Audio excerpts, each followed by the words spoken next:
wanted to create this map of the landscape of surviving abuse because it's a map that would have been useful for me, and I've never come across it. And so we're going to go around in a rough circle, and I haven't drawn it symmetrically because I don't think it's a perfect map, and I don't think we understand the human psyche enough to understand the full complexity of a healthy response culturally to abuse. But the first thing that I want to dwell on is an important truth, which is that the point, an event, an individual experience is always crystallized out of a field. So, much like metal filings are organized on an iron plate by playing a certain vibration, it's very important to understand impact, human impact, one person on another, a group on an individual. And we can see this impact in what's called probability fields. And to give a sense of this, if you inject 20 milliliters of pure arsenic into 1,000 individuals, in other words, take 1,000 individuals at gunpoint, handcuff them to a chain link fence, and then just go round and one after another inject 1,000 individuals with arsenic, they will all die. And there's not a lot of personal freedom in that scenario. Now, some admittedly might try and escape and be shot, and one or two being shot, are likely to, possibly even survive if they were not shot multiple times. But the typical person, when faced with a gunpoint, will do what the person with the gun says. In this case, allow themselves to be handcuffed to a fence. And once they're handcuffed with both hands and their back, behind, not knowing what's coming, not expecting an arsenic injection, they would have very little ability to protect themselves. And it's important to understand this correlation of protocol or environment and experience. Similarly, if you put 1,000 people into 5,000 degree heat, all of them are going to be incinerated. So you've got certain protocols that we don't argue with. However, this same principle is true psychologically. There is a breaking point. And of course, there we have a little bit more individuality, but it is a distinct breaking point psychologically in various arenas. And this is also correlated with Elaine Aron's work on highly sensitive people, that there's a 10 to 20% portion of the population that is neurologically more sensitive than the other 80-90%. And thus, what happens to their body or to their psychology will affect them further. And so, in establishing this impact domain, the first thing that I'm looking to do is establish the reality that there is abuse, meaning abuse, if you look at it, at the absence of use, to abuse, is to take what would be considered the optimum function of a heart, mind, and body in equilibrium and in creating well-being, and to take it, strongly in the opposite direction, meaning you can jab a dagger into a heart and stop it. You can tell people the most despicable things imaginable and cut down their feelings.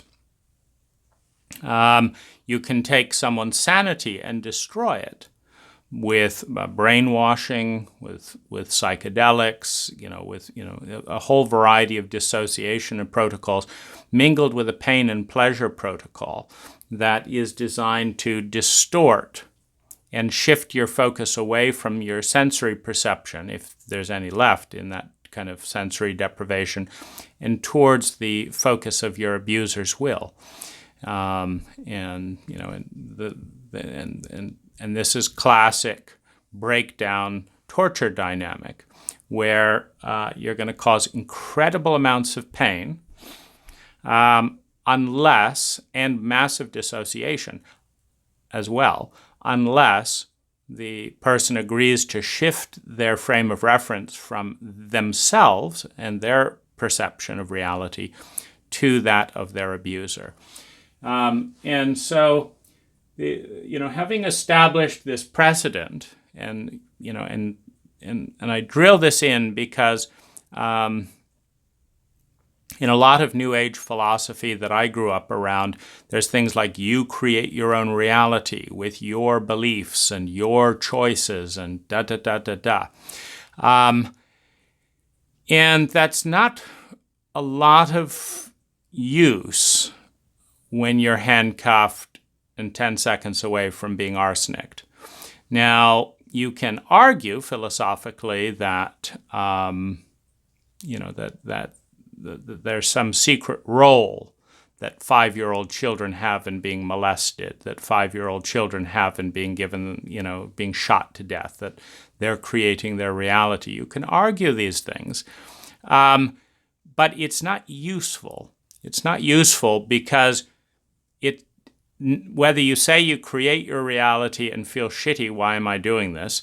Or whether you say, I don't have the foggiest idea of what's going on, and now I'm dead, or will be in 10 seconds, it's not going to be terribly useful for the most part.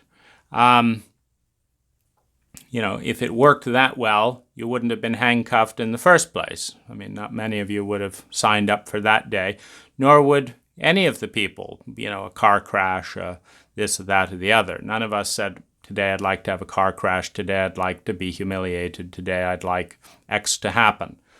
And so there's an environment. Now, there is an important intersection between the environment and the individual, and Stephen Covey refers to it as the gap between stimulus and response. Now, this is more important psychologically. It's not going to do you much good, padlocked up with arsenic about to be injected into you. But this gap between stimulus and response, it may calm you down as you approach your death, but it's not going to stop the death. This gap between stimulus and response is different for different people. There's a pain threshold at which people become reactive rather than proactive. And, there are Buddhist monks and various people that have a well-developed proactivity, a large gap between stimulus and response, where, someone can come into the monastery and talk about pillaging and rape in the village, and they can breathe, and they can, come back to center. Now, that same monk, if you take a hammer and whack them over the head and split their skull, is typically not going to have a big gap between stimulus and response. And if you knock them over with the head with a hammer, they're typically going to start falling and reactively do this. There's not going to be like, let's just breathe and watch the body tumble down the steps and die. So there is this principle of personal freedom in this gap between stimulus and response. But there is a threshold. There is a threshold of impact. And it's very, very important to understand that within the 99.9% statistical range of human beings, we do not raise human beings as cultures, as individuals, to be able to overcome things like being hit by a bus and run over and peacefully dying and things like that. We go into reactivity. And at the point we go into reactivity, we become part of the probability field. Now, this is important because you will often find a reality protected by people who maliciously designed it and allowed it based on the exception. In other words, hundreds of thousands of people are being chain locked to fences and given arsenic, and then one person says something like, "I'm so delighted now. I'm going to my death early. What a gift." And so this gets used to justify the whole malicious protocol. Why doesn't everyone else just, participate willingly in euthanasia and genocide? Because look at this person taking a positive attitude about it all. There's also, things like, the racist statistics. There are very real demographical statistical probability fields between Caucasian European descent Americans, Native Americans, and African Americans. And these affect addictions, crime, domestic violence, education, and leadership probabilities. These are very clear statistics. And they come from a very clear set of historical impacts on the identity, on the history, the narrative, and the meanings of different races, and these have real impacts. Now, the important distinction and tension is that there are some probability fields, some protocols that are so dense in their impact that it's very hard to find 1 in a million who won't die from a 20 milliliter injection of arsenic, for example. But there are other areas where perhaps 75% of people will fail, but 25% of people will succeed. And even that is an interesting and questionable definition because, if you say, this is a terrible education system, it doesn't teach emotional literacy, it doesn't teach relational literacy, it doesn't respond to trauma, it doesn't teach you how to build a house, it doesn't teach you how to start a business, it doesn't prepare you in any way for the culture in which you're expected to thrive in. It is a terrible education system that the vast majority of children have enormous legitimate complaints with. And you can still find 5% who are delighted, who don't seem to be bothered by the negatives, who are quite happy with the system. And this is both. There's a number of things going on here. Often there are statistical correlations. So, for example, if you give gluten to 100 Americans, there will be a few that have intense gluten allergic reactions, and there will be some that will be nourished by it because they're different people. And it's not really a matter of character or will. It's just you don't have a gluten allergy. You do. So you give the same protocol to all individuals, and some people nearly die. Some people feel terrible and clog up, can't talk. Other people just feel an itchy nose, et cetera, et cetera. And so, in areas of abuse, there's one of the areas that we begin abusing people in our culture is by not learning the uniqueness of the individual.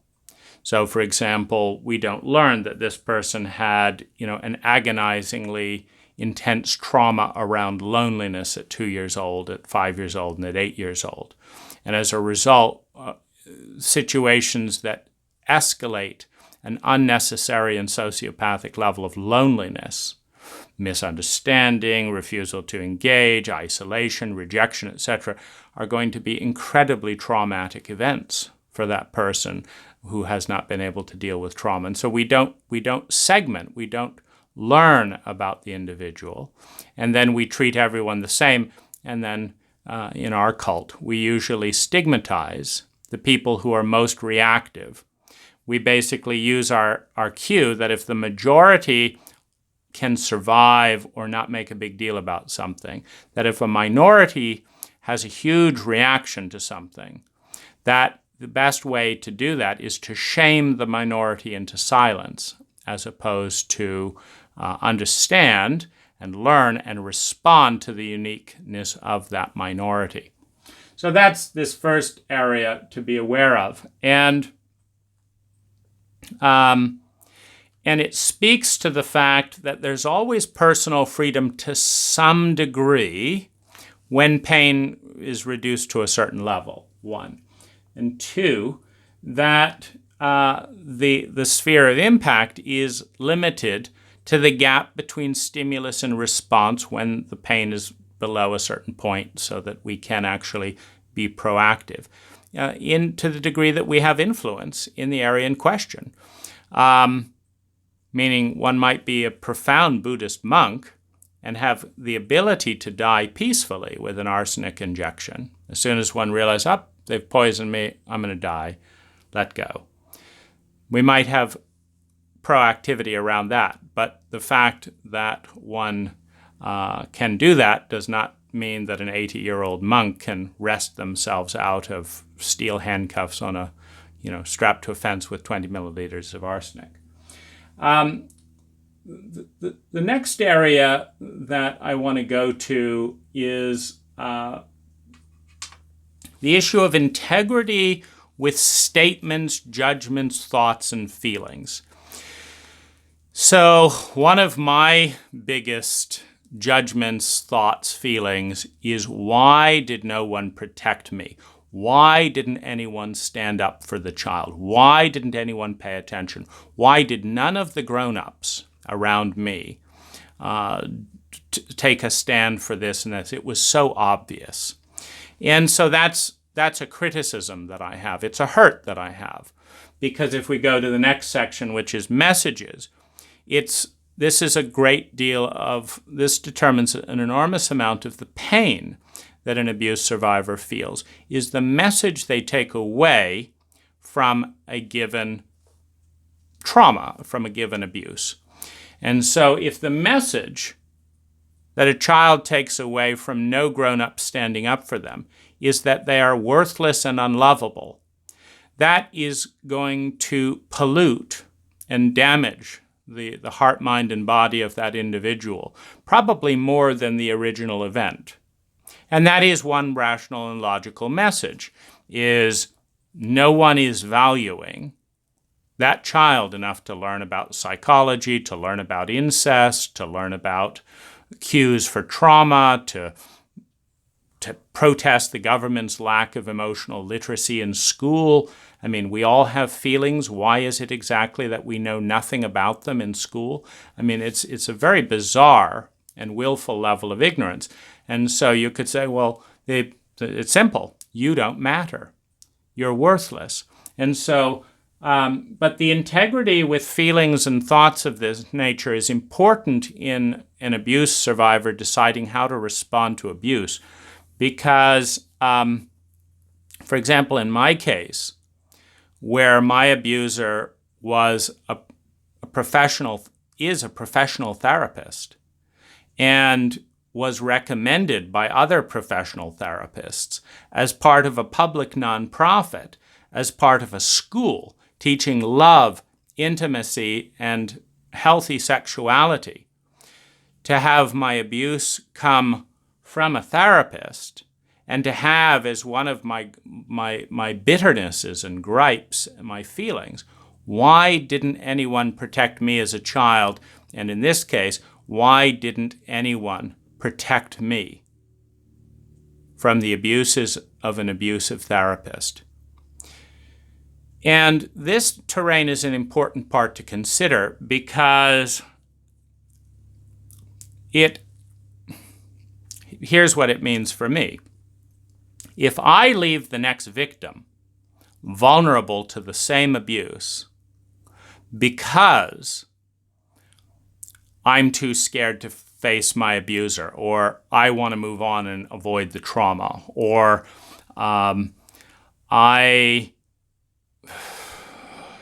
it's just too much bother and effort. I'm exhausted. If I do that, while simultaneously saying, that people are unethical who don't whistle-blow on abuse, etc., then I'm weakening my own psychological structure, because I'm saying, no, everyone has a responsibility to stick up for the vulnerable and the innocent. People are not doing that for me, and that's not okay. But then it's okay for me to just move on as if nothing has happened. You see, there's a division, and every one of those divisions weakens the abuse survivor. And so you want to act with integrity to your thoughts and feelings, meaning if you want someone else to champion you in this type of situation, and you're mad and hurt or whatever that they're not, then when you see someone in that situation, you've got to do something about it. And this is why I gave money to Julian Assange, because I saw a similar dynamic going on. This is why I helped a young woman who was traumatized and abused as well. This is why I built websites. This is why I've made a big deal and I'm making these educational videos, etc., is I don't want to divide myself by, on the one hand, say that I'm disgusted with a culture that leaves abuse survivors to hand stuff on their own. The most vulnerable people at the most vulnerable time alone, just left to handle stuff. So then I need to do something about that. Now, the messages, going back to this next section, are actually some of the single most important things to parse and sort out. And I'll tell you a little bit about some of the complexity. Your abuser is often in one way or another giving you the message that you're worthless. And the trouble with this message for example, in a therapeutic sense, is I was going to a therapist to be validated, to show that I'm lovable, to show that I'm valuable, that I need to treat myself better than I've been treating myself before. But he's treating me worse, psychologically, emotionally, physically, sexually. He's treating me worse. Not only than I would treat myself, but than many other people have treated me before. And yet he's in this role as kind of therapist, teacher, leader, etc., with hope. And of course, I paid money. And so the message that he's giving me in many ways, and the message that I'm receiving is, you're not worth the effort. You're not worth taking the time to explain this. You're not worth responding to these emails. You're not worth apologizing to. You're not worth having your needs met. You're not worth getting a refund. You're not worth it. You're not worth it. You're not worth it. You're not worth it. And then when I brought his colleagues in,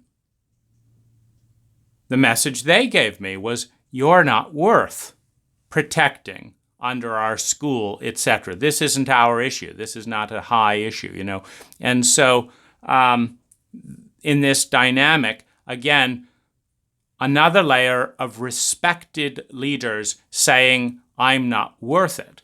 Now, this is a crippling message in the midst of heartbreak, trauma, and intense pain, because some parts of you feel completely worthless already. And with these messages drilling in, you're not worth it. You're not worth going public about. You're not worth apology. You're not worth compensation. You're not worth it. In every way, this cult reflects worth. The this is a devastating message to get from a parent. It's a devastating message to get from a therapist. It is a life-threatening message to get at a time of severe trauma. And so the question is what is the message being given? What is the message being heard? How do you process the reality in the message? Because one of the things that, being such a primary leadership and kind of teacher type position in my life, in my primary community, this took me into both hatred and a need for revenge, which we'll kind of get to later. And the hatred was the helplessness to create my own message of value in an environment surrounded by betrayal, by worthlessness, by messages that my feelings, that my soul, that my feminine essence was a problem to be managed and gotten rid of, not something to be honored and valued, not something to be invited as an honored guest. In fact, in all of their meetings to discuss the abuse, I was the only one not invited. And so the message, "You're not welcome," which is a catastrophic message to the need for love and belonging, which is a catastrophic message to receive when in trauma.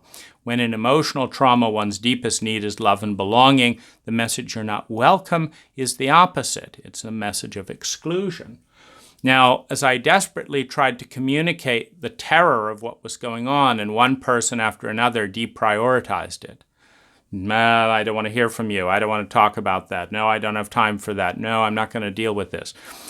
The message increases, where I'm surrounded with a message of "you're not worth it." And this message is the crisis. The message is the crisis. And so, in deciding things like whether to go on, for example, you might get the message to forgive, just forgive your abuser. It's very important to understand the underlying message that you are absorbing with what you do and do not do. In other words, if you are silent and you don't speak about the abuse, is the silence a reflection of your belief that you're not worth fighting for? Because if it is, that silence is toxic because the message is toxic. Is your silence an awareness that I'm really strong and capable and I can transcend this because I'm just a phenomenal human being and these guys just fucked up? Everyone fucks up sometimes. And they're obviously not terribly professional and competent in this domain. Poor them. This is their career. And they're not very competent in this domain. Now, this is a message of value. It's saying, I'm moving on from it because there's, if they're that incompetent, they can't help me, 1. 2, I'm not going to waste my time with people that incompetent. 3, it's clear that while I made a bad mistake in picking a couple of faulty therapists, it's clear that I've got value. And I'm going to fight for that whether they do or not. Whether this culture is willing and able to deal with sexual abuse by a therapist or not, or sweep it under the rug, I have value, and these feelings have value. And so what I'm getting at is that what you do is less important than the true, sincere message of what you make what you're doing about. Meaning, if you're doing what you're doing in your mind because you're worthless, what you're doing is toxic because that message is inaccurate. You're not worthless. If what you're doing is because it's the right thing, it's a healthy message. if what you're doing is you're doing it out of revenge. It's a mixed message. It's a mixed thing. It depends partly. Revenge correlates with profound helplessness and despair, and this is important psychological terrain to understand. You have to feel incredibly helpless in order to focus on revenge. Revenge is a very interesting dynamic because you're focused more on the other than on yourself, one. Two, it's very singular in drive.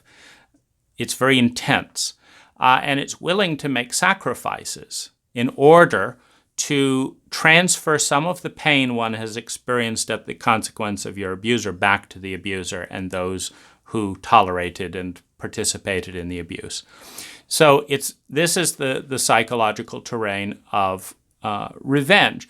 And in evolutionary terms, in a sociopathic environment, this is very educational. If you look at family feuds and different types of things, they're deterrents. When you understand that if you hurt someone and refuse to repair the damage, and then refuse to acknowledge the damage, and refuse to apologize for the damage, you just hurt someone and walk away, and you understand that induces a state of helplessness and pain in certain situations that is so singular that the primary drive of the other person becomes to transfer some of the pain you gave them back to you.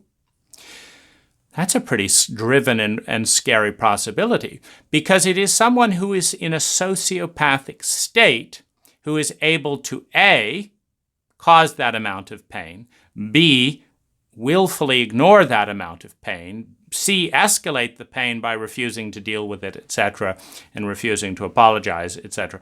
And so there's a pretty high level of sociopathic state. Now, the one thing that a sociopath is moved by is their own pain. So a sociopath may rape your wife, may kill your daughters, may jump up and down on your son and break his bones. But if they understand the phenomena of revenge, and they understand the driven nature that someone can wait 20 years to stab a knife back in the person who did that, then you have things like in The Sign of Four, the Sherlock Holmes story, where one of the partners betrayed the other partners, betrayed them, hopefully to their death in a prison camp, that kind of revenge. And you can understand why the heart attack could kill a man who understands how much pain he has caused and then dissociated from and abandoned in another. Because we understand that kind of pain and rage. That's why we watch it in movies and various things like that. Because it is a deterrent. It says there will be consequences to this level of betrayal. There will be consequences to this. And so it produces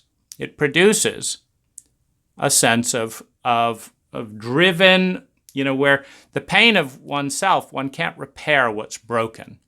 In The Sign of Four, you got a wooden leg, you've got health issues, etc. But the one thing you can do is take away the other person's ill-gotten ability to enjoy the fruits of their betrayal. And so there's that kind of, deep sense of justice.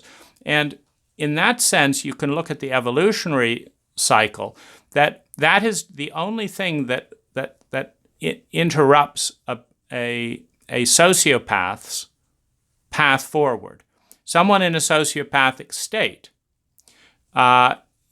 is not going to be deterred by your tears because they're sociopathic.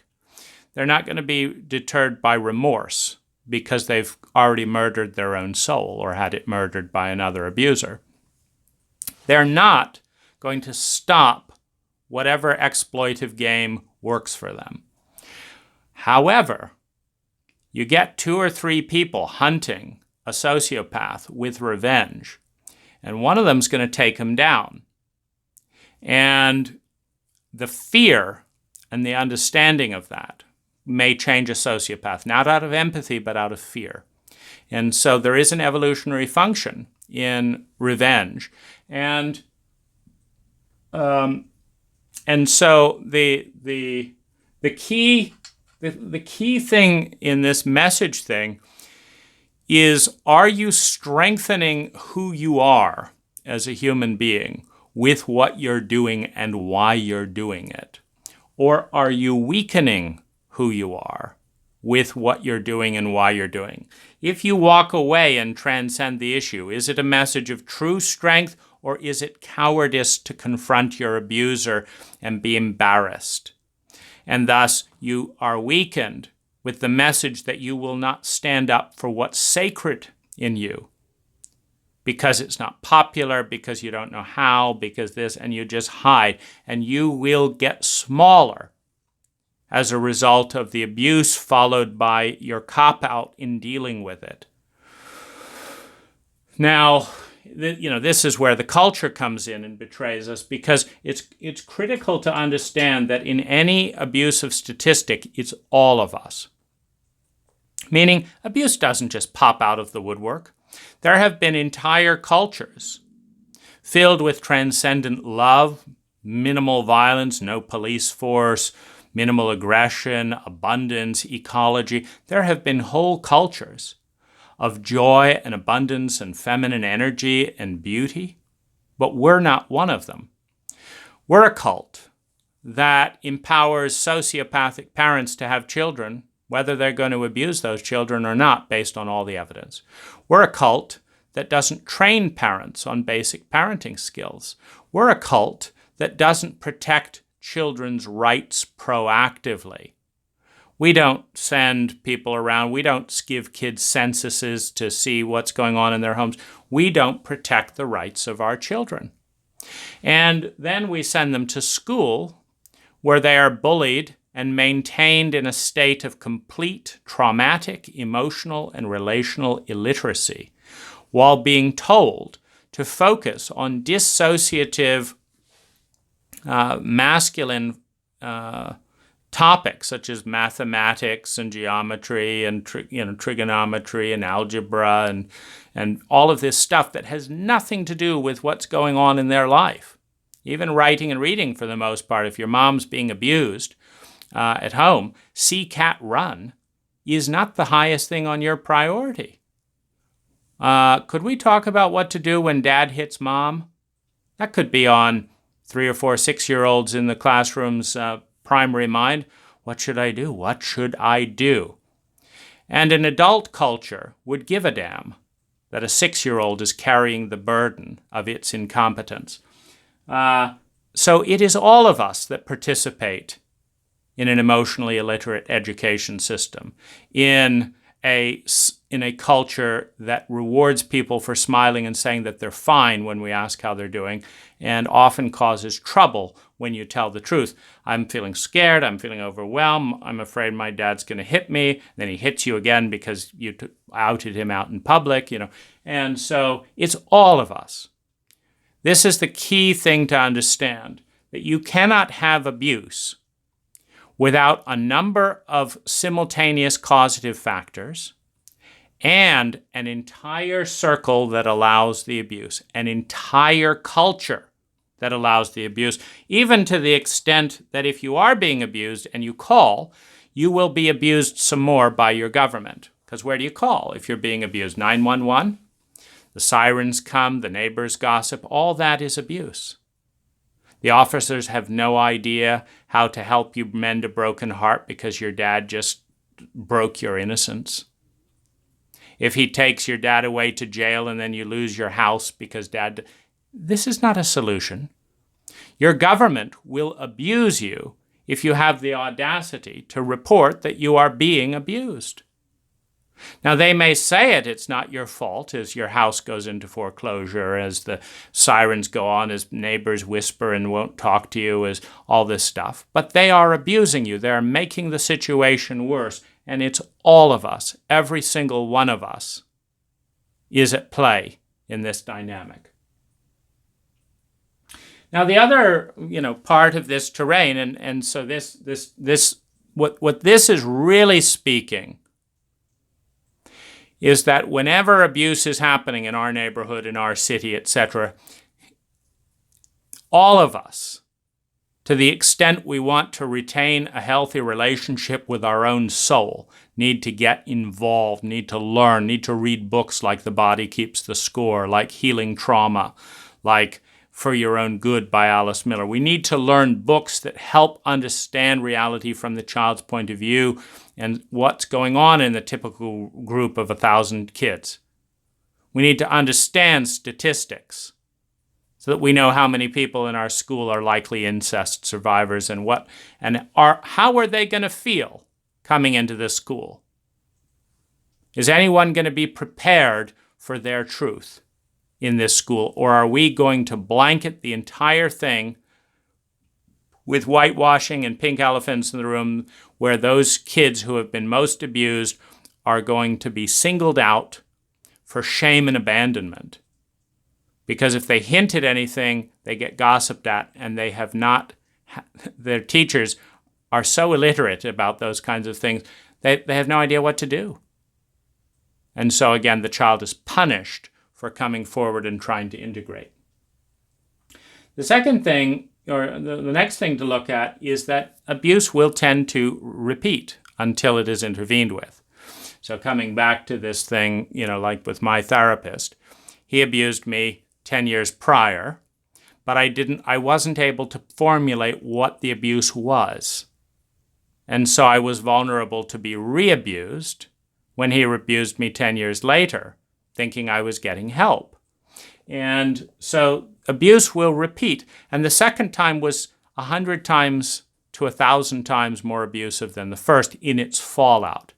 Because the second time he abused me, I lost trust in therapists.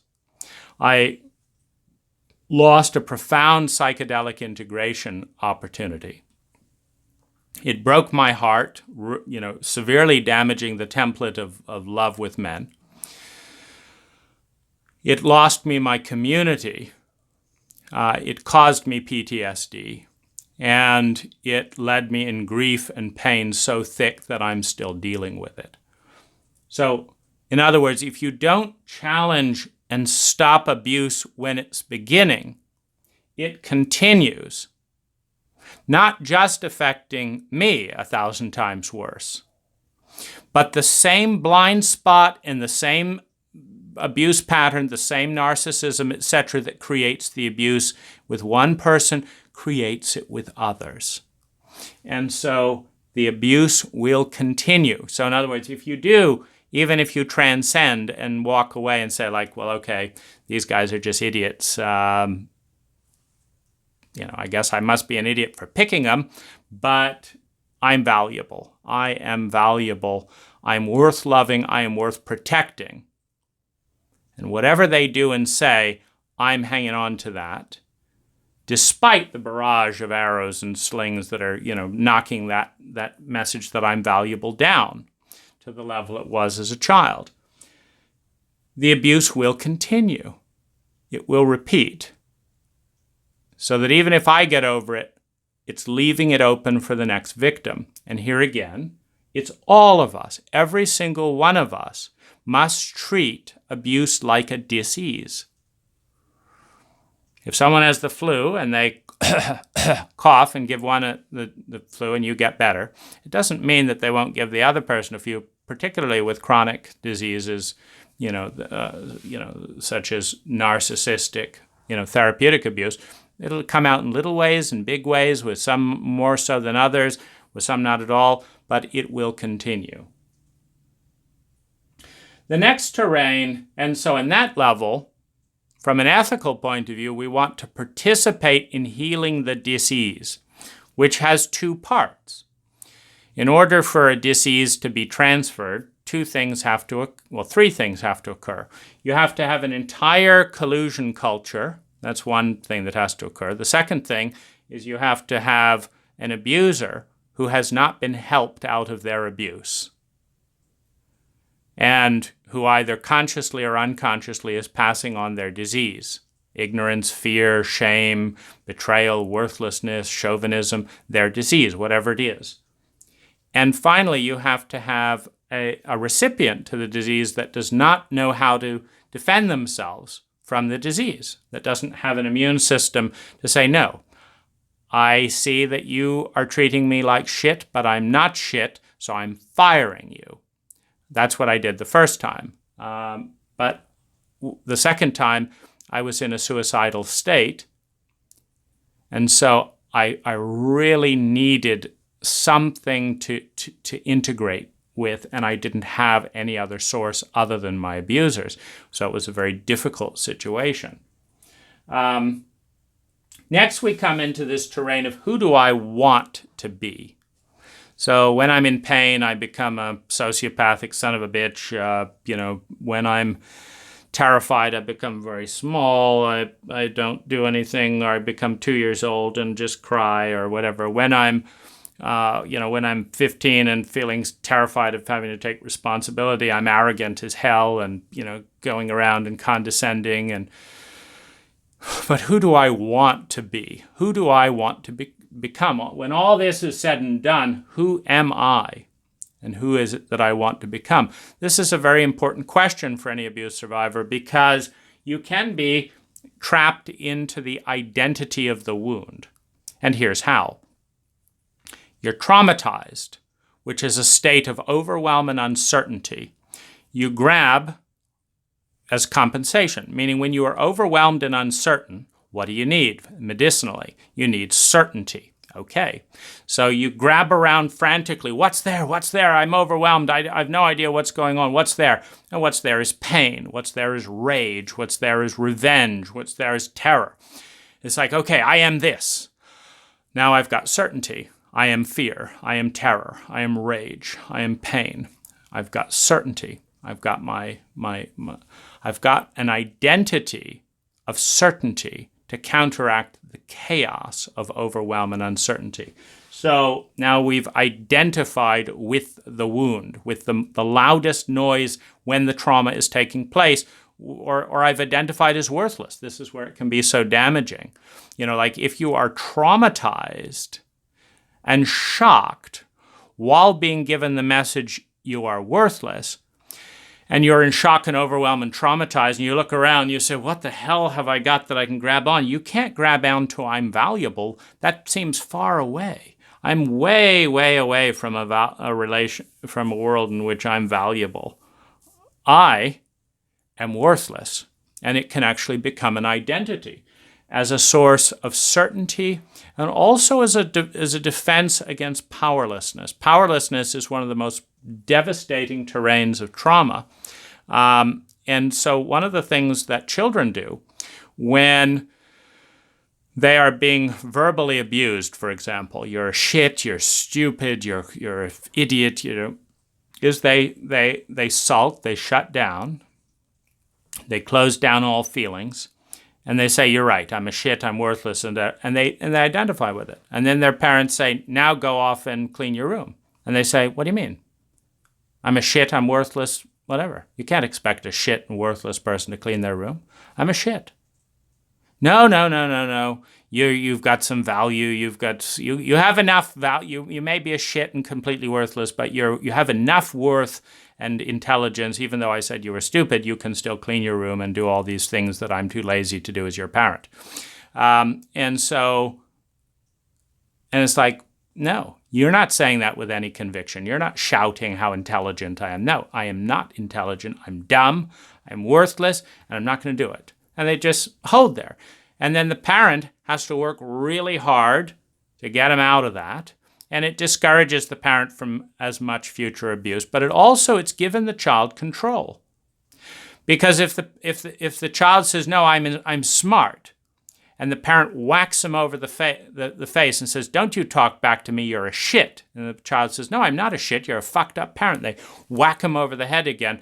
The giant to infant ratio is such that pretty much the healthy defense of the healthy self implodes under sheer mass, regardless of the stupidity of the grown-up, regardless of the cruelty of the grown-up, regardless of how sick and insane the grown-up is, the sheer mass of weight overbears on this terrain. And the child is like, no, I'm not shifting out of this state. You knocked me down here, and you can't make me feel intelligent. I am dumb. No, I'm dumb. Why? What's the answer of what's that state next to Illinois? Don't ask me. I'm dumb. You see, if they say, oh, it's Chicago, it's no, that's not, you dumb, that's not a state, it's a city, you're dumb. You see, if they try, they're knocked down to dumb. But if they say they're not going to try because they're dumb, they can't be budged. So they've retained the power. The trouble is that identity becomes a primary source of integrity, meaning everything you have to do after you identify with primary pain, primary dumbness, whatever it is, whatever the primary identity is that you've grasped in a state of complete overwhelm and shock, you now have to behave consistent with that identity or it falls apart and you're re-exposed to the overwhelm and the trauma that you created the identity to protect yourself from in a dissociated, dysfunctional culture that would not protect you from the trauma that was causing you the trauma, where giants surrounded you, beating up on you psychologically and physically. Hopefully not sexually, but there's a fair amount of that. So this question, who do we want to be, versus what is our identity in the wound, is a very important question to face at some point on the journey, at some point in the terrain as an abuse survivor. Am I the one who survived this rape, or am I a spiritual being who had the misfortune of being born into an emotionally illiterate culture who happened to be raped? But I'm a hell of a lot more than that. And it's not about the words, it's about the belief. Because the one who has to say and see that is the one in the wound, is the 2-year-old, is the 5-year-old. It's not the 50-year-old. If the 50-year-old says I'm a spiritual being, and the 2-year-old says I'm worthless, because the 50-year-old couldn't be bothered to go back, learn about trauma, and lift off the trauma from the 2-year-old. And neither could any single grown-up around that 2-year-old. It just takes one. It takes one grandparent, one uncle, one teacher, one older sibling, one best friend, one parent of a best friend to lift the abuse off and give it back to the abuser. It takes one. Now, in a cult like ours, where no one shows up to do that work for the 2-year-old, for the 5-year-old, for the 7-year-old, where they ignore the wounding and all the symptoms of it. You get to be 50-year-old and you discover you're a spiritual being and blah, blah, blah, blah, blah, and you say, okay, I'm a spiritual being. But if you don't care enough, meaning if you take the abuse template of your cult and don't care enough to go back to the 2-year-old, to the 5-year-old, and say, I'm so sorry that as a grown-up, I've copied what everyone did around me. I abandoned you, I lied to you, and I pretended that you were in the past and didn't matter. I'm sorry. You do matter. And I'm going to lift this trauma off of you. I'm going to be here as you experience the trauma now that the identity is crumbling. And we're going to create a new identity, and I will be the giant who will be here from you. And I'm actually going to be here for you, not tweeting addictively on my phone. I'm going to pay attention to you. I'm going to pay attention to you so that you can actually know at a deep biological level. Because the 2-year-old has their own biological memories. And if you don't rework those biological memories, go fuck yourself with your pie-in-the-sky New Age crap. The biology matters. That's where that 2-year-old is holding that energy. And until the terror is lifted off, the identity is lifted, and a new identity, and they're brought into a world where they matter because they are given at least one figure, one figure, a healthy therapist, hopefully, who will stand there and fight for them and will not let them be consumed in the trauma of terror and overwhelm. in the flames of hate. Will not let that child be consumed. Unless that happens, you're dealing with a schizophrenic personality. 2-year-old biology and identity says I'm this. 5-year-old says I'm this. 8-year-old says I'm this. And then 58-year-old spouts off Bhagavad Gita bullshit without going back and doing the work. So who do we want to be, and are we willing to go back and integrate that into our past? The second thing the next thing that's really important in this journey of healing and recovery is the balance between the individual and the cultural responsibility. Meaning, every single part of the cult has colluded in your abuse with willful or passive behavior. Meaning you create something by causing it. I'm going to insist that you go to school where you will learn absolutely nothing about feelings. Okay, that's a good way to make sure you will be emotionally abused. I'm going to cause something. I'm going to make it the law. When a policeman has some reason to suspect you, they're going to slam you down on a trunk just so that you feel traumatized, and whatever. It doesn't help them in any way. It elevates the violence and pisses everyone off, which increases the probability that the policeman will be hurt, and that lingering resentment and bitterness will go towards the police force, which makes everyone in the police force less safe. So when you participate willfully in something like that, it doesn't help. And so the individual, because there is a focus, particularly in the United States, where it's all about you. It's because it's a chauvinistic cult. And the individual is the masculine. The community is the feminine.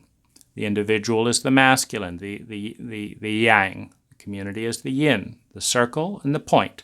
Now, if you take too much of an entire cult's dysfunction on yourself, it will create shame. Because it's too much. Shame, one of the messages of shame, is being asked to do something you cannot do. That creates shame. You tell a 6-year-old to do high-end calculus, mathematics, etc., that they have no idea what they're doing, and they just feel dumb and stupid, and it transfers shame. I'm demanding that you do something you can't do.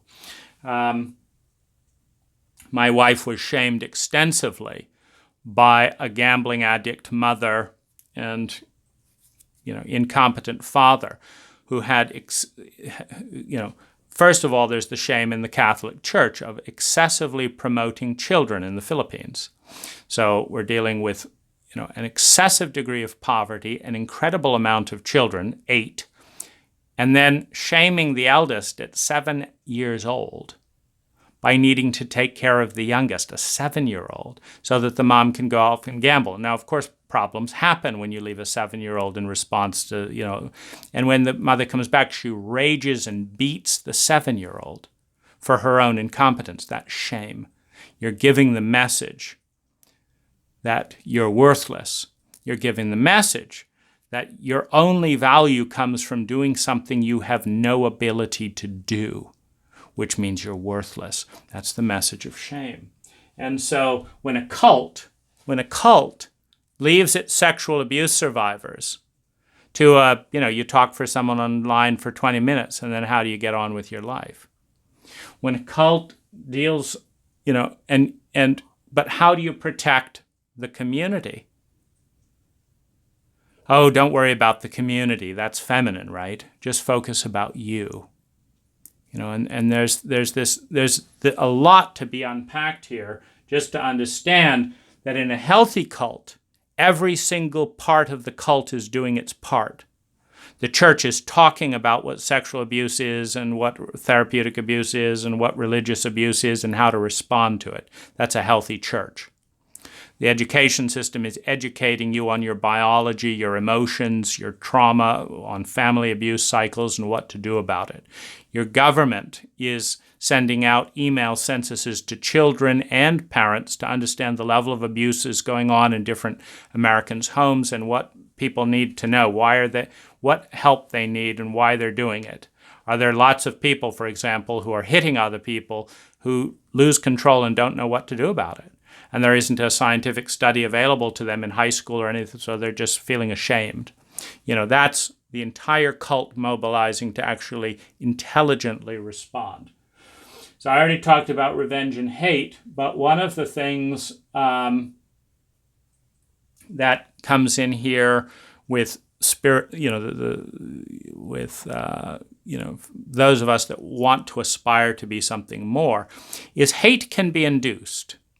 You can take an 80-year-old Buddhist monk, and for the most part, and this is in that domain of stimulus and response, one could hurt that person enough to induce hate. Now, the Mandela, who was, of course, harmed in a variety of ways, Nelson Mandela, also slowly had an effect on his prison guards, his tormentors, etc. And so, there's a back and forth. It's not to say that 20 years of meditation is not incredibly valuable in these things, but the Chinese, when they raided Tibet and destroyed the monasteries, they created hate and despair in a tremendous amount of a very peaceful people, because they're violating that which is most sacred, that which is most honorable. And when my therapist violated my psychedelic terrain, my love of men, my trust, my desperate need for love and caring, when he violated that willfully and repeatedly, he induced hate. And then when I brought that to his peers and they violated their contract to be committed to a world in which everyone wins, including me, their contract as a public nonprofit to put public interest first, to own the issue that a school teaching healthy sexuality is the very least school to be fostering and harboring sexual abuse, emotional abuse, therapeutic abuse. And this isn't an issue? Why have you founded your whole school if when your own lead people hurt me more than any other adult in my life, it's not an issue for you as an organization? Why? And that's that betrayal in that helpless moment turns into hate, turns into revenge. Now we've got, this is incredibly evil in a certain sense, because you can take a Tibetan culture that's peaceful, and for political reasons, and of course the reason that the Human Awareness Institute did not own that sexual abuse by their own practitioners was an issue, was for political reasons, not spiritual reasons, not noble reasons, not nonprofit reasons, not mission statement reasons. They were for political reasons, because it would have this implication and this implication. And the reason the Chinese invaded and created hate and revenge in the peaceful monks of Tibet was not because the Tibetans deserved to have their monasteries ransacked and destroyed. It was not because they needed to be lied to, or needed to have their most sacred objects destroyed for their own good in the name of progress. Let's add that by benefactors, no less. No, it was for political, maneuverable reasons, and it creates profound hate and revenge in people who are induced into extraordinary pain beyond their ability to tolerate the pain at that level. Thus, they lose their stimulus, their gap between stimulus and response, as I did, and become reactive, which splits the self, because when your reactive self goes into revenge to fight a sociopathic force, but your conscious self is much like a Buddhist monk, etc., and seeking, the ideals of the very mission statement by your abusers. It now divides the self. It cuts the self in half into a coping mechanism of hate, fear, and revenge, and the healthy self. And when it is your therapist that cuts you in half rather than helps you integrate, you have the epitome of collusion, where the entire culture is now participating in the dissolution of the healthy self. And then the entire culture is failing to respond and support the healthy self of the abuse survivor. So you have hate and revenge, and it's important in that terrain to understand the psychology, the biology, and the evolutionary function, as well as to understand that once helplessness is eliminated by restoring love and belonging, by restoring empathy, once helplessness is eliminated, hate and revenge will lift and will naturally migrate towards forgiveness and joy and all that, for the simple reason that it's more fun. It's incredibly miserable to be stuck in a loop of hate and revenge. It's as miserable for the person being hunted with hate and revenge as it is for the person being stuck in the feeling. Now, next we come into this crisis when being abused. When being abused, it's almost always because we have a template of abuse set by our parents. It was set by our parents and allowed by all the grown-ups around us. So we're seeking connection, and we fall into the template that says, okay, you want a connection, here's what connection looks like. You open yourself like this, and you are abused. Now, once one is abused, if one wants to find oneself back to healthy ground, one needs a template, something to grasp on that's healthy. The trouble is, if your therapist has abused you, you've got nothing to grasp on because they're setting a new template of abuse. When your friends ignore and abandon the issue because it's too sensitive and too emotional and all that, their template is all the same message. You don't matter as an emotional, spiritual human being. Violating you emotionally and spiritually doesn't matter. So there's no template, inside or outside, for championing things. And this is where seeking role models. I'm just listening to Oprah Winfrey talk about the ways that she worked with, her sexual abuse and rape and early childhood pregnancy and being an unwanted child and all of that. And it's important to have role models that have templates that say that you matter. And so from today, Oprah is that for me. And so the need for a template for validation when no one around you is fighting for your survival is a very important thing. We will also deal with the spiritual critic at some point. If you're into spirituality, etc., the spiritual critic can lob on judgments for your self-pity, for your rage, for your health problems, all the things that are not working well. The spiritual critic can say it's your fault. You create your own reality. It's up to you. You're responsible. You allowed this abuse to happen to you. And this is one of the harshest whippings you can experience on the circle. You've got the cultural critic that's going to blame and shame you for being in pain. And then you've got the spiritual critic. And here's a little bit of medicine that I would suggest towards the spiritual critic. Tell him to fuck off, because it's a coward. And if you bring the spiritual critic in as a persona, you can say, okay, spiritual critic, hot stuff. I should be forgiving, right? Okay, you fucking coward, forgive. You're in there, right? You know all about it. You know how it's done. You know how all the feelings I'm feeling shouldn't be there, right? Okay, have at it. I'm waiting. Do your fucking work. And the critic, the spiritual critic, is ultimately a coward because it will acknowledge in time that it doesn't know how to deal with this situation any more than you do, or it would have done so. If we were a Zen monk with 50 years of meditation experience and then when the sexual abuse began, you'd have said, this is abuse?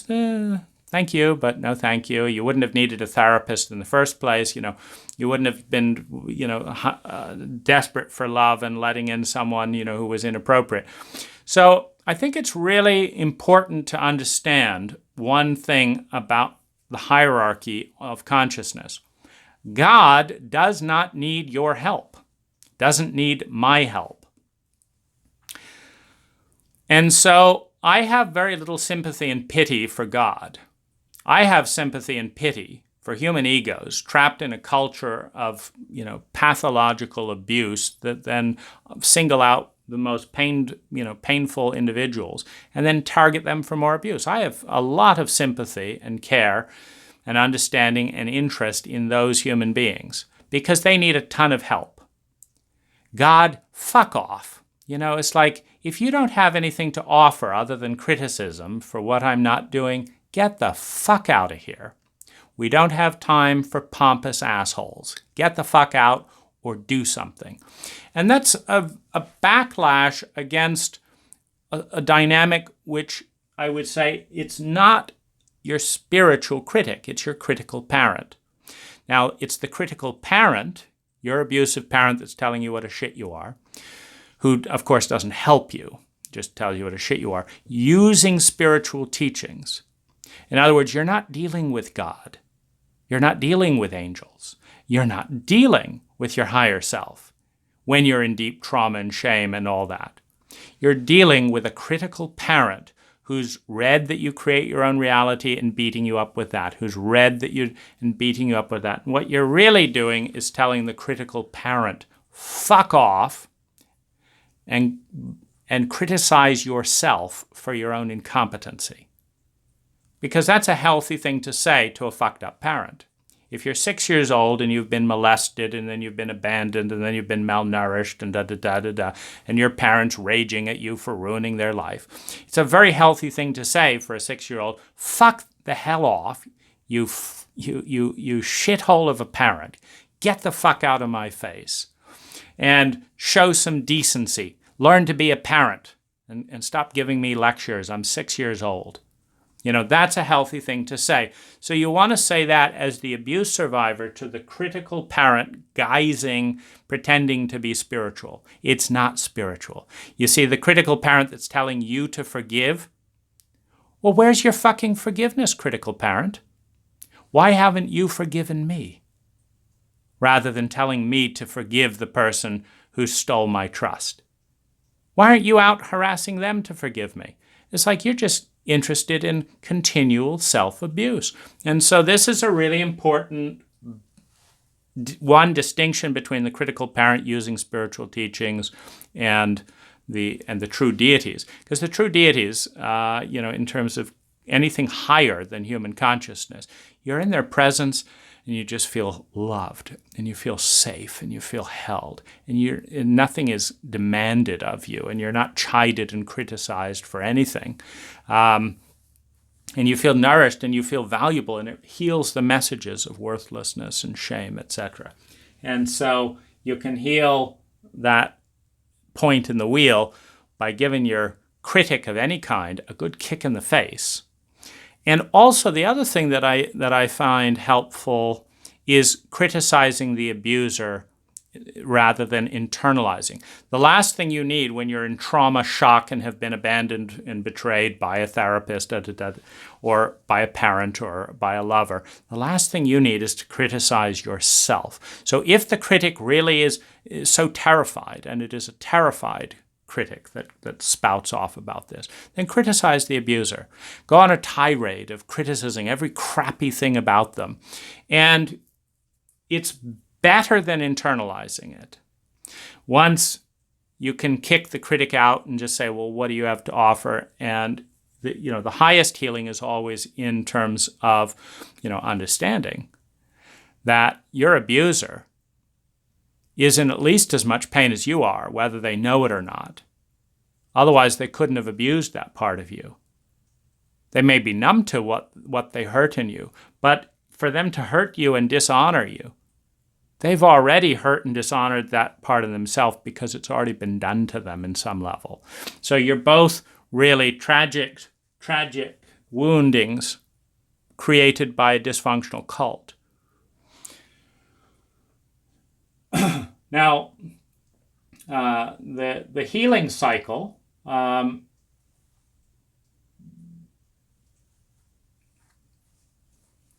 I've got a broken elbow, so I've been writing all this with my left hand. So I'm trying to say healing.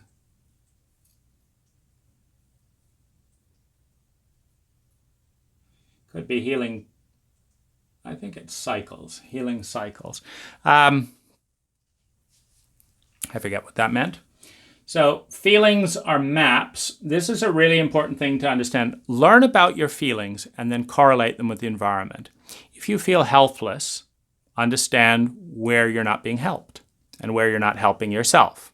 Because for a persona inside to feel helpless, you and everyone else around you all have to be behaving in a way that that part doesn't feel helped by.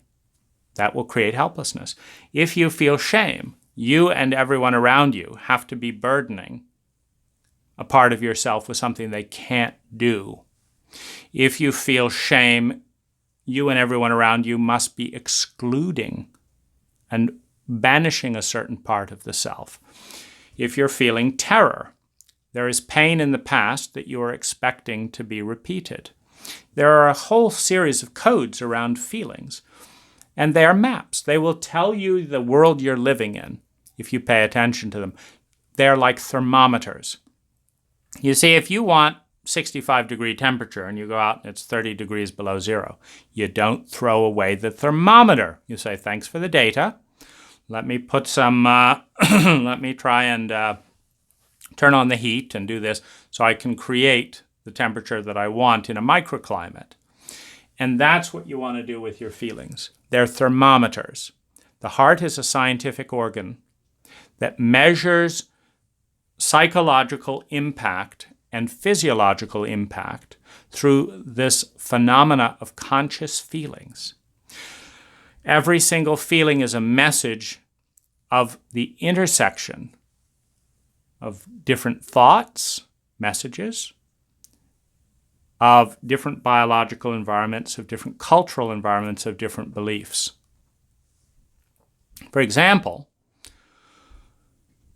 in an African tribe where a woman's vagina is sewn up and her clitoris is cut off with a rusty knife as an initiation ritual, and she believes that she is becoming a woman and blah, blah, blah, blah, blah, she may feel proud.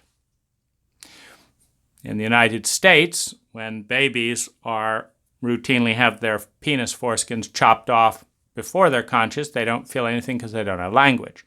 But in the United States, if this was a puberty ritual where boys would have their penis foreskins chopped off at 12 rather than at 1 week old, the same pride might occur. So it's an ecological dance between culture, between physiological sensation. See, because if you're in pain physiological, but you have a meaning for it, you come back to Viktor Frankl's. You can endure any what if you have a good enough why. Meaning, if you're being tortured, but you know that if you endure for an hour, the entire world will be saved because aliens are torturing you. And you have been selected. The aliens gave the humans a choice. We will leave the humans alone if one of you can survive our torture for an hour. And you were tested as the one that had the most pain endurance.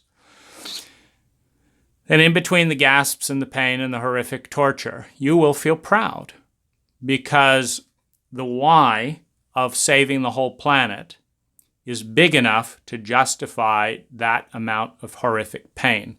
And you may die willing to not give in to the torture. And so, feelings are maps. They're to be paid attention to. messages are really important, as part of that, to understand that you're doing things for a message that you are proud of, that you believe in.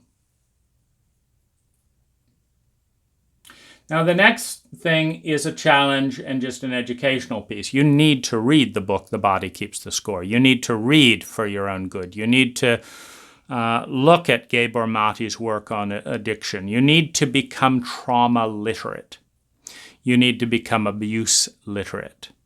The Body Keeps the Score is a great one for that. And just understand, if you dribbled away your hours in high school learning algebra, something you've never used in your entire life, and you studied that, 40, 60 hours a year or something like that, 60 hours a year, algebra. Well, this is actually a useful subject. Calculus, algebra, geometry, when's the last time you used that? You use this every day. It's worth 60 hours of your time. So buy the Audible books, do the studying, do the work, listen. When I was abused, I couldn't read. My brain was too much in pain, but I could sit with my eyes closed and I could listen. So I bought every Audible book that I could find on the subject and listened and listened and listened and listened and listened. And every time I saw something of validation,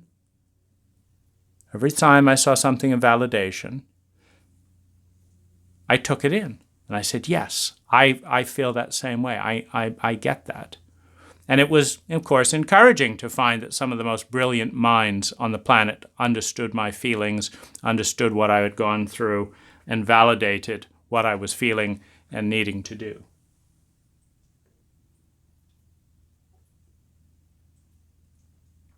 Now, the last thing, I just want to talk about in terms of discipline and punishment, because we are a punishment culture primarily around abuse, not a healing culture. And this is a huge problem because you cannot compel change out of fear.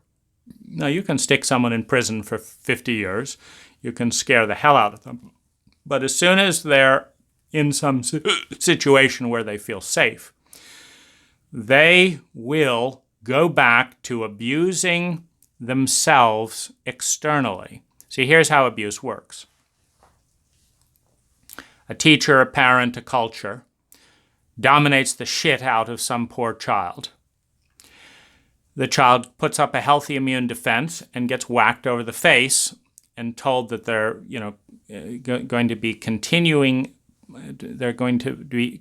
traumatized on a continual basis until they submit to the abuse pattern of the culture's disease. They then fight their own warrior.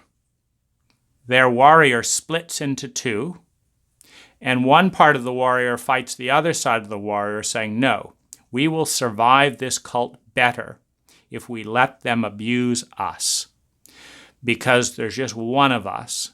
And if you keep hacking away at this, you're not going to meet your basic need to survive, to feel secure, to feel love and belonging. You're going to fail. And without love and belonging, survival and security, you're not going to feel self-esteem, because that has to be given out of a sense of others valuing you. So you're not going to meet your 4 basic needs. You're going to be dead. So half of the warrior fights the other half of the warrior to enable the abuse, which creates the despair and the grief of every child, the loneliness, despair, and grief of every child. And the wounded warrior, the humiliated tyrant of a masculine that feels hatred and rage because they can't defend the healthiest parts of themselves, because their own self is telling them that if they defend the healthiest parts of themselves, they will be slaughtered.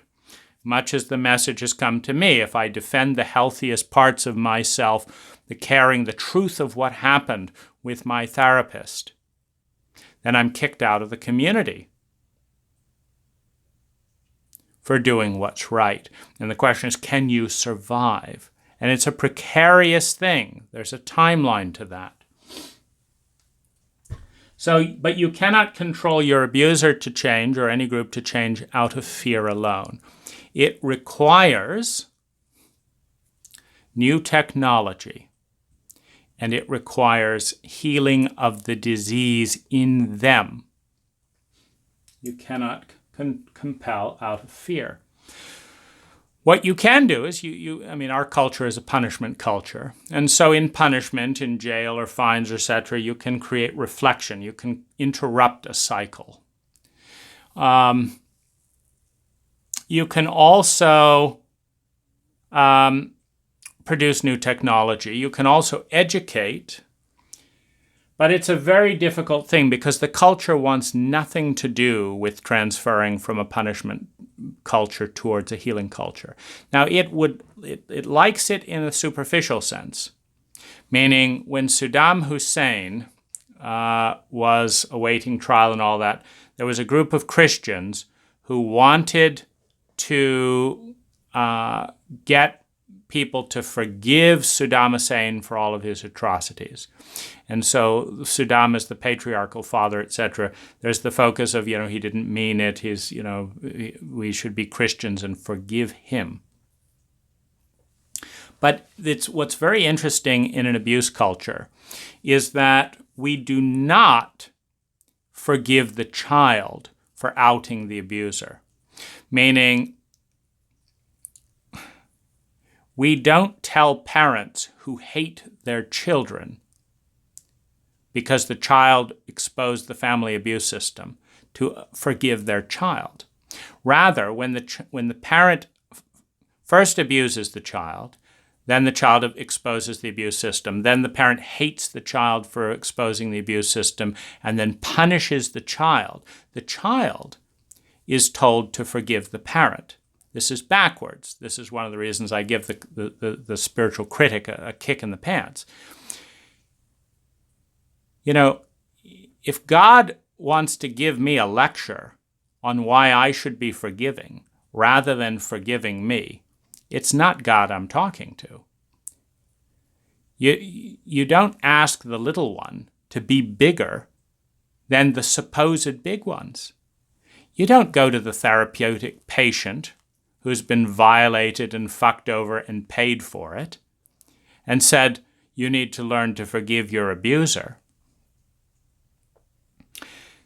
You champion that therapeutic patient towards every effort to right the wrong, to bring the message back that we matter enough for proper training. We matter enough for proper repair of damage. We matter enough for compensation. You champion that. And if the fucked up therapist who doesn't know how to empathize with the person that they're in charge of championing, you teach the therapist how to forgive themselves for abusing, how to confront their own abuser, and ultimately how to celebrate the success in your patient. You don't drum up on the traumatized, terrified, barely out of bed person how they should be forgiving the people that are walking away and pretending to be teaching love and light. You don't ask the small to do more than the big.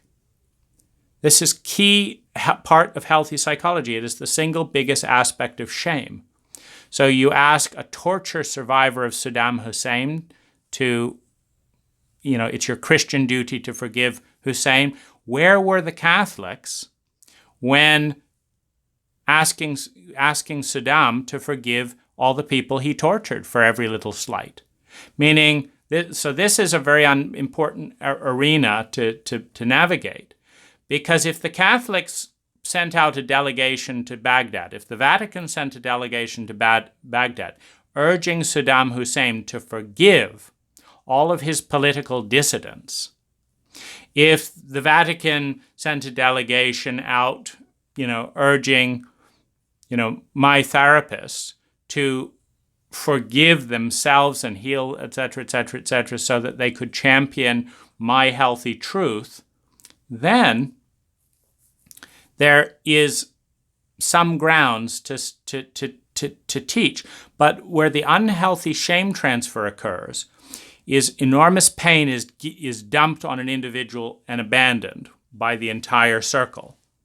And then the individual is shamed for having the normal feelings a human would feel, finding themselves in that situation, and then given the extra load of, to be a good spiritual human being, supposed to be helpful and cooperative and polite and all of this with their abuser.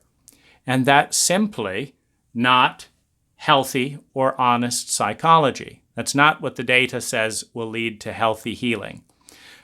You've got to deal with the hierarchical nature of relationships. You don't ask the child to forgive the parent. You ask the parent to forgive themselves and their own abusers, and to forgive the child for triggering the unworked out abuse. And you ask the child for forgiveness.